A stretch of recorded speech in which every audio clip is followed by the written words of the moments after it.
Welcome everybody. As you know, I'm Rachel Justice, and along with Jillian Levinson, I co-lead the Woman to Woman program. And this session is part of our ongoing series for the COVID and cancer sessions that we have. We are very, very lucky to have Elicia Enriquez joining us again. For those of you who have met her before virtually, she is an incredible asset to a kind of a partnership that we have created. She's going above and beyond her traditional job description, which she will tell you what it is, to teach us about stress and resilience. And today's topic will specifically focus on getting better sleep habits and improving your sleep hygiene to reduce stress and all sorts of other good things. So without further ado, I will turn the virtual microphone over to Elicia and let her introduce herself, tell you about her background. Probably many of you have attended some of the sessions that she's done before, but you are all in for a treat, really. And Elicia, we just want to thank you again. We know you're very busy. The services of the Mount Sinai, center that you work for, which you'll explain, are very much in demand these days. So we really appreciate you taking the time personally and professionally to work with our women. So thank you. Of course. So nice to see all of you, and thanks for having me again. So like Rachel said, my name is Elicia Enriquez. I'm one of the clinicians at the Center for Stress, Resilience, and Personal Growth here at Mount Sinai. My main job is to be a full-time therapist for our employees at the hospital. And so a lot of these strategies and techniques that we're going to talk about, I talk about to patients all the time. And they're really useful in terms of sort of sleep hygiene. That's what we call it when we're talking about it in session, as well as just like sort of different techniques that you can use that really can help with your sleeping patterns. And the presentation I'm about to show you is an adaptation. There's a whole bunch of information out there regarding sleep. And at the end, I'll give you some resources that if you want further information that you can definitely look into on your own. There's also like full books about sleep and like the model I'm about to show you. So we're not going to go too much into depth because I do enjoy the conversation that we get to have here. And so I'm just going to go over like a few techniques, give you a few sort of like some information that actually when this presentation was presented to me, I had no idea. And I was like, this is new information that was really helpful for myself. So I'll also be sharing that. So we will get started. Like I said, what we're going to be talking about today is from a cognitive behavioral therapy technique for insomnia. It's also called CBTI, which basically there's a whole bunch of techniques. There's books, there's workshops, right? We're basically pulling out some information that we can use on our own without going through the whole module. So I'm going to start with these questions. As I go through them, just sort of think to yourself what your answers are to these questions, and then I'll ask for some people to share their answers as long as they feel comfortable. So what do we know about sleep? When I say the word sleep, what comes to mind? What kind of maybe like rules or things have you been taught about sleep? How do you feel about the quality of sleep that you are getting in particular? Are you okay with it? Are you not okay with it? If not, why? What do we practice when it comes to sleep hygiene? Like I said before, sleep hygiene is this sort of like all-encompassing what we do surrounding sleep. That includes like what time of day we go to sleep, what are the surroundings of the room in which we're sleeping, those kind of things. And then what questions do we have about sleep? So I'll open it up to the floor. And a lot of what I'm going to share in this presentation, especially in the very beginning, is information that I think really helped me shift my mindset regarding sleep in general. And I think just sort of sharing this information and then talking about more specifically about these concerns, some of them I think will sort of become a bit alleviated just with the information I'm about to share. And then others will talk about ways in which we can sort of cope, reframe, and also implement specific habits that might help you. Okay. So just general information about sleep, right? We all know sleep is super important. We all acknowledge that this is sort of when during sleep is sort of when our bodies sort of rejuvenate themselves, right? We need rest as humans, as animals in general, right? And that's basically what this slide is talking about, right? It affects both our physical health and our mental well-being. We also know that getting sleep helps reduce stress. It also improves our ability to regulate our emotions, which is like a fancy term of saying like we are able to go like from this roller coaster part to more like smooth in terms of our emotions, right? We're not like all the way up or all the way down. We're sort of like able to be at a consistency. Or if we do something that becomes, if we feel a really strong emotion, like we get really angry or really upset or really sad, then we're able to sort of bring ourselves back down to our baseline. And that actually goes really out of whack when we don't get enough sleep, right? When we don't get enough sleep, when we don't get restful sleep, we can really, usually the number one sign is that we start feeling irritable, sort of like all the time. Like anything that like normally wouldn't really piss us off starts really angering and upsetting us. So also what you said before, right? Complaints about sleep, super, super common, right? Almost everyone I talk to has concerns and issues with sleep. And so you're not alone. And also the disruptions, right? They can be from medical things, right? Like medications that you're on.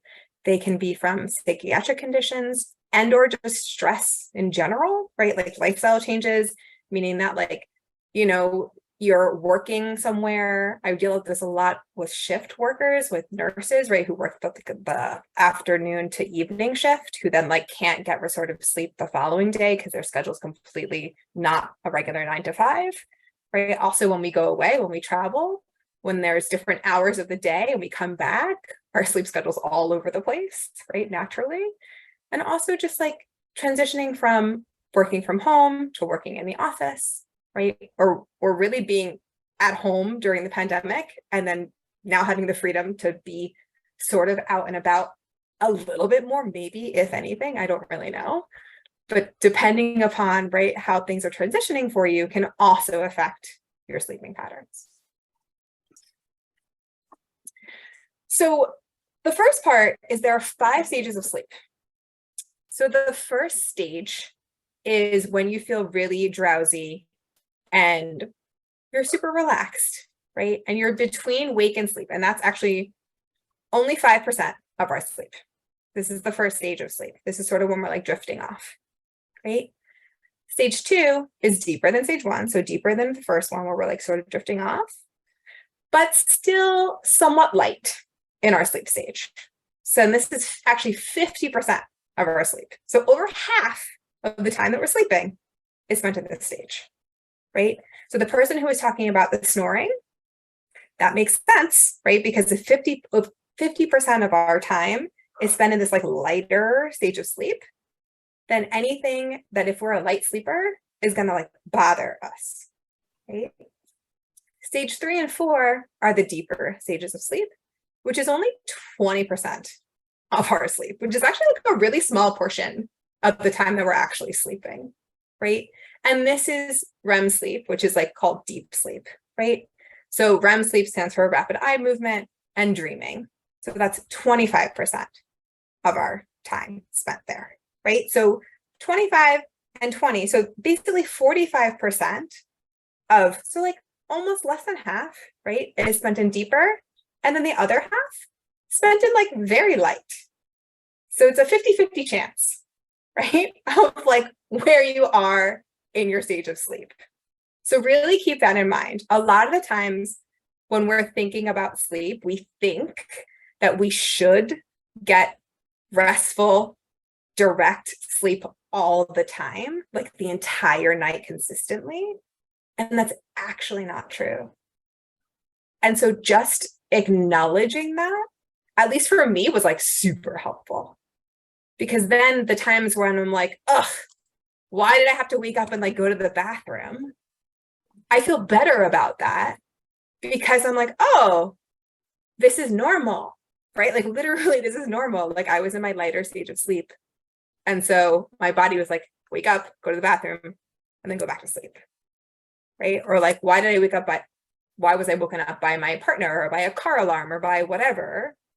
right? Again, as long as we acknowledge this is happening, we can actually be less hard on ourselves for like failing at sleep, because it's actually not our fault, right? The science is here telling us that like actually over 50% of the time, we're not really getting restful, deep sleep. Right? So all of these combine into a sleep cycle. So we progress through all of them, right? Within 90 minutes time.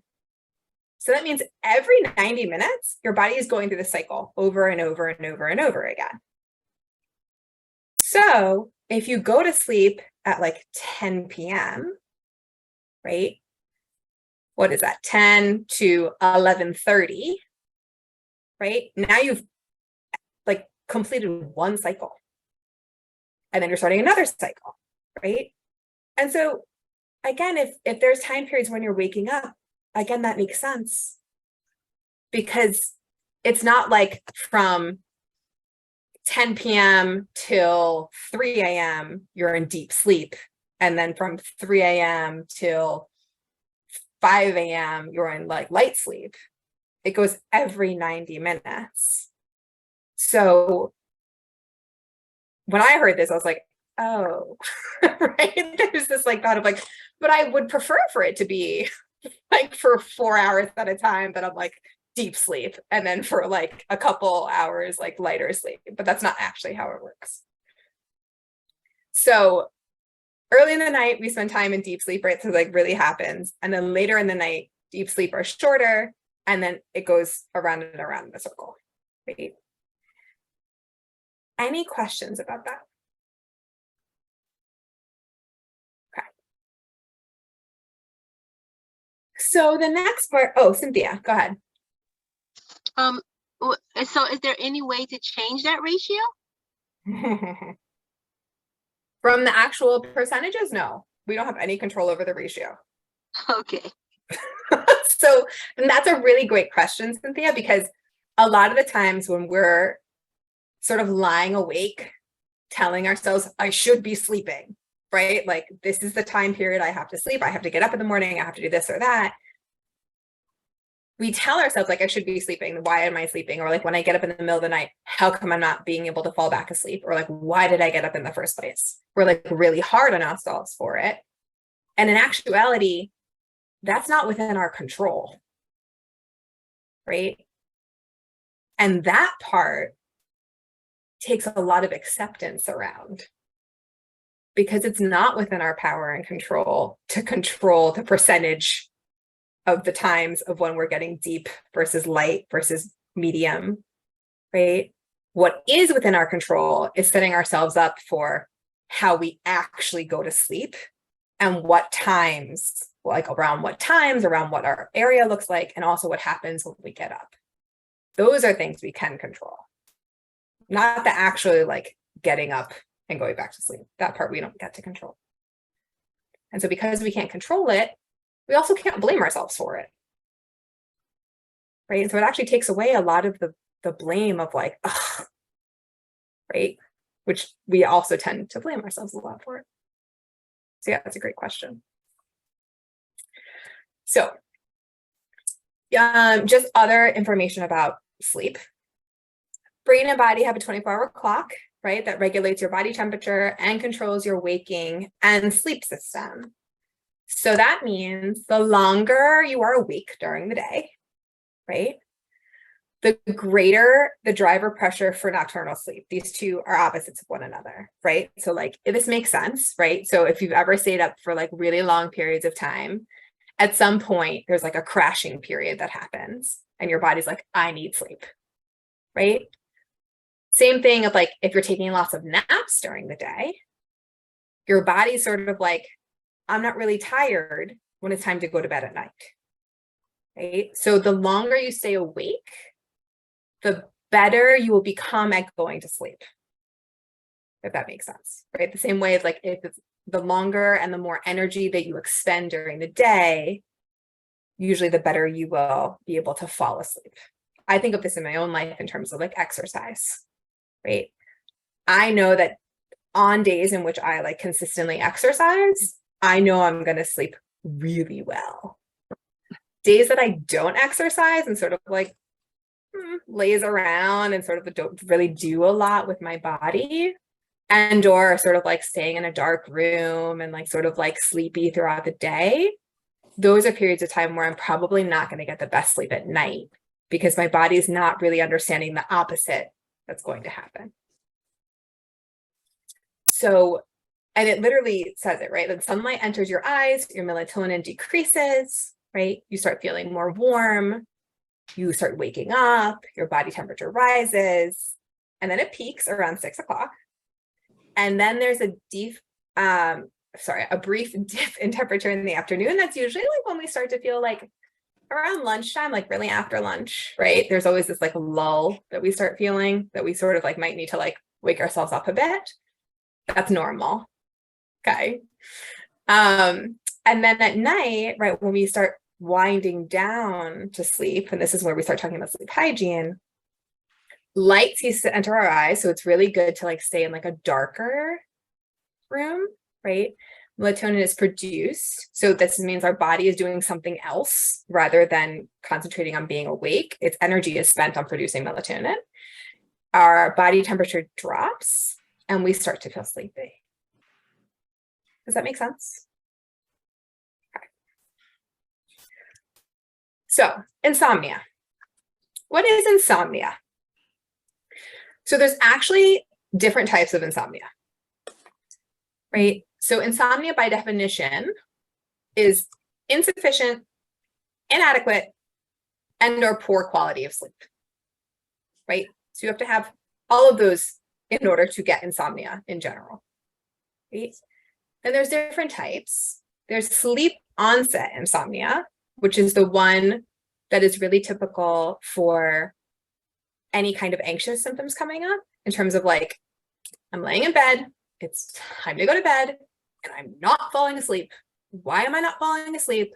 I have so many things to do tomorrow, and I don't have the time to not be sleeping right now, right? Like that's sleep onset insomnia, when you have difficulty actually falling asleep, right?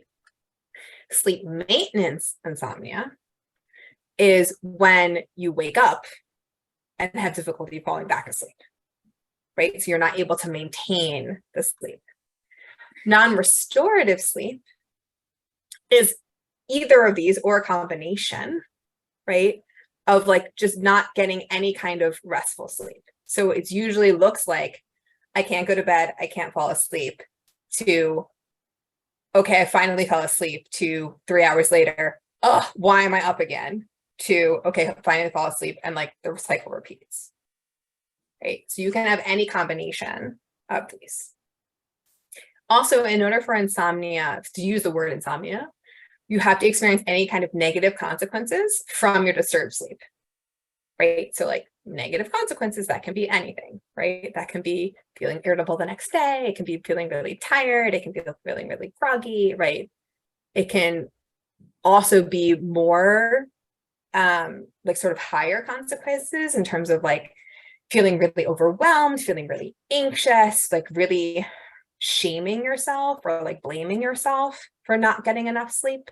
And so now having regular like negative thoughts about yourself based upon not having sleep, right? And there's two different types. There's acute, which is like one night up to a few weeks, versus chronic, where it's happening 3 months or more, right? Acute is really common for really stressful events. So humans are humans, right? And we go through really stressful events. And there are points where we all have some form of insomnia, right? Where there's something major that happens that we sort of like can't wrap our head around, or we're really having a lot of feelings towards. And we can't fall asleep at night, or we can't stay asleep at night, or a combination, right? That's normal, right? It becomes problematic when it's sort of all the time, every single day for 3 or more months, right? And so that's sort of where we want to work when we're talking about these tips and tricks. It works for the majority of people. It doesn't matter if it's acute versus chronic. I would say that a lot of people have acute, right? That's super normal. A lot of people also have chronic, because how you get to chronic is just having 3+ more months of acute, right? Like it just that the stress continues and you don't really learn how to either accept or find ways in which to help yourself with sleep. And so it just continues, right? And so again, there's no like blaming or shaming surrounding why we have insomnia. It's more, okay, what can I do about it? And what steps can I take to help myself with it? So insomniacs have a wake system that's too strong, right? Like they want to be awake all the time, right? Remember I was talking about like there's a waking and a sleeping, and the sleep system that's too weak.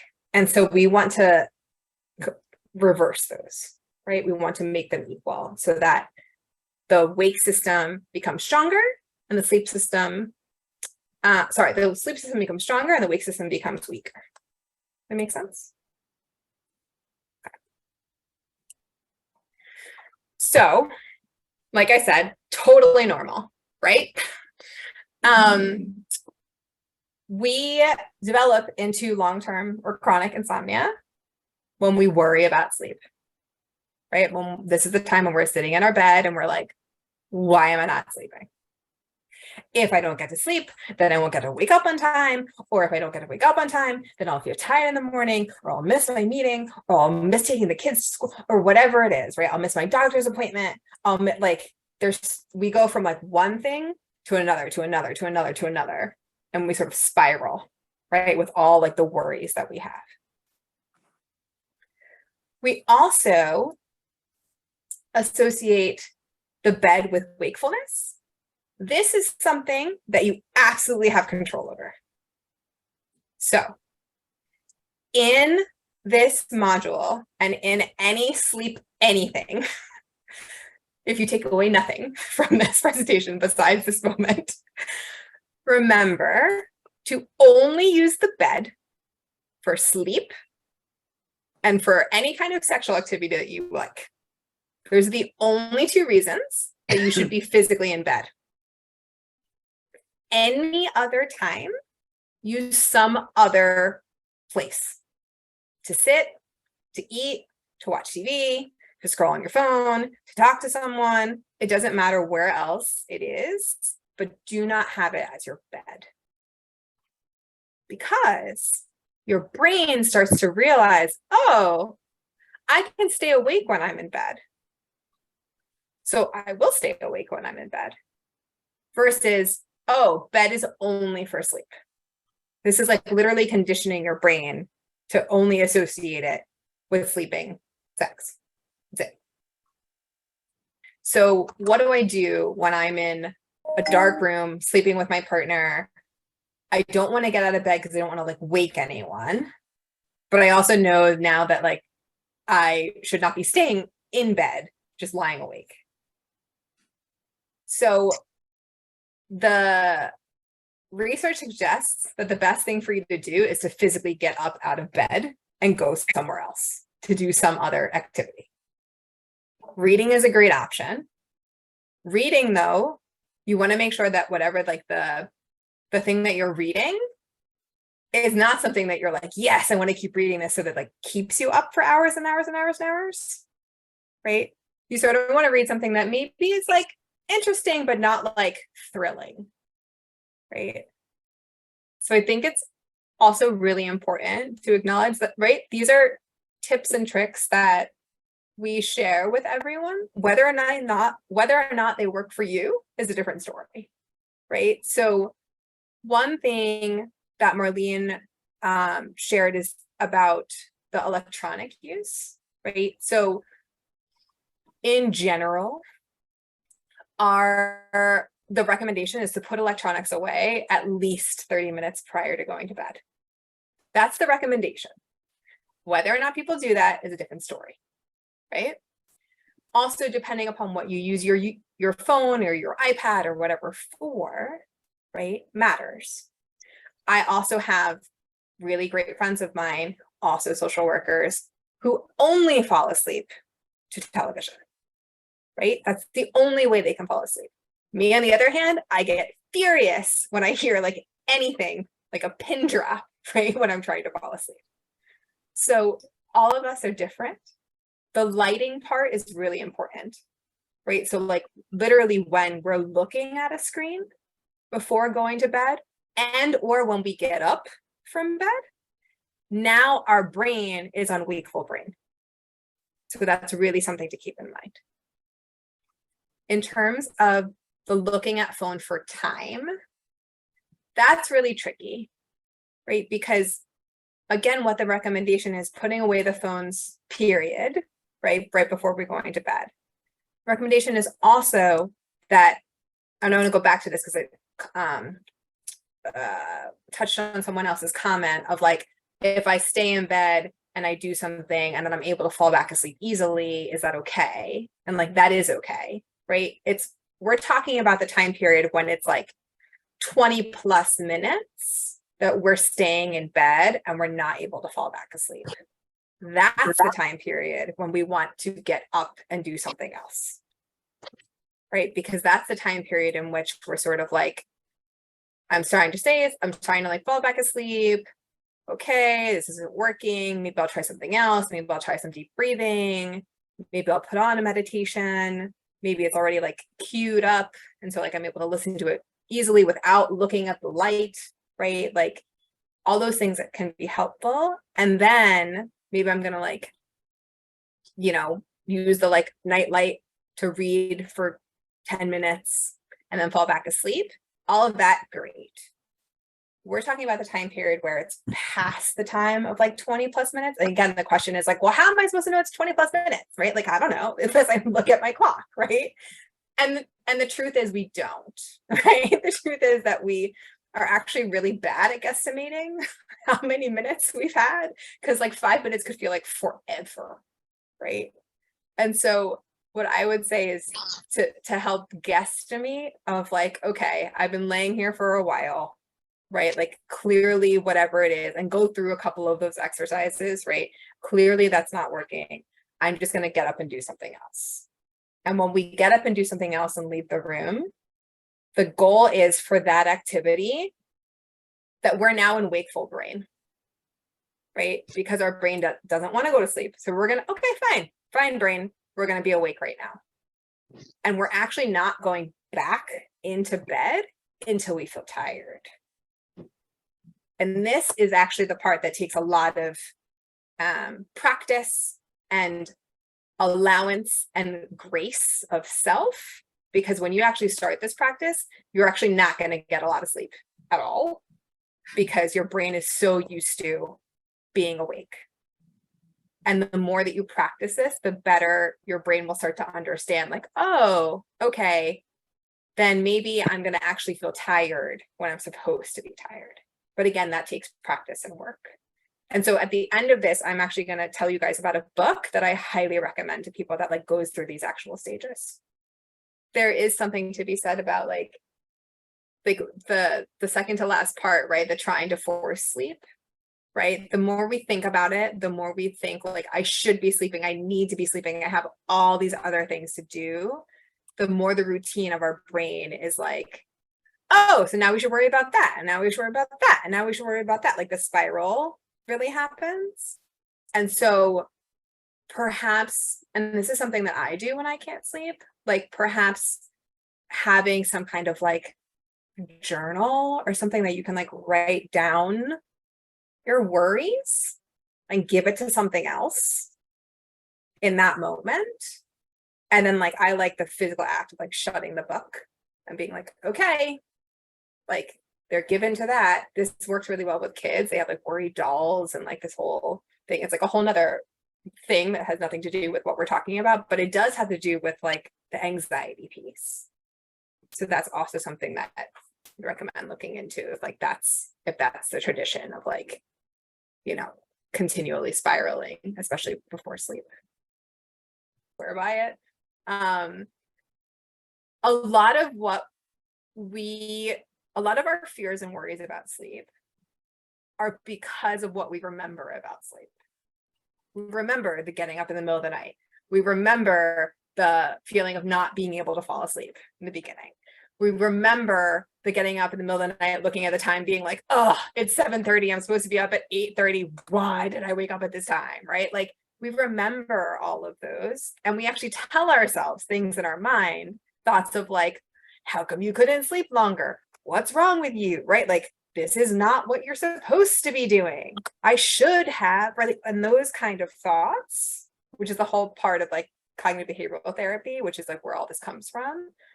The thoughts are actually the drivers of why we focus so much on like the not so great parts versus the whole part of like, oh, actually I got like at least 50% of my sleep was like pretty decent. And like, again, remember, that's what we're hoping for, right? Like, that's our goal, is the deep sleep of 50%. Right? And so like that, I think, is a really important part to remember. I also recognize we're totally out of time, because I love you guys so much and I love this conversation. So I will leave it to Rachel. I have other slides and sort of like, maybe we can continue the conversation. Yeah, I think I need to reach out to you, Elicia. I think we need to figure out, because this is clearly like a very, very important topic for a lot of people. And I feel like you just kind of like touched the tippy top of the iceberg. So I'm going to reach out to you and we're going to figure out how to get you this information in maybe a more in-depth way. I see people are giving me thumbs ups and people seem very excited about that. So Elicia, I'm going to reach out, when this ends. And so what I would say to everyone is that this is being recorded. Please think of this as the foundation, and we will figure out a way to get you the more in-depth information that clearly so many people need and want and deserve. We do need to say a huge thank you to Elicia for starting this conversation. I think judging from the attendance, that we had so far, and again, I know quite a few people who could not attend live and are looking forward to the recording. This is obviously something that is very, essential to our population, and we will. Again, it was not our intention, and that's the beauty of this group. We don't have a lot of people to answer to, so we will make sure that you get the rest of this. So, Elicia, thank you so much. As always, you're an amazing educator. I love the way you turn everything into an interactive discussion. It's a great combination of sharing information, but also letting people kind of express their feelings and frustrations. And thank you all for being here. And stay tuned. Okay. Yeah. Take care, guys. Yes. Thank you so much. Okay, bye everybody. Bye. Thank you. Bye.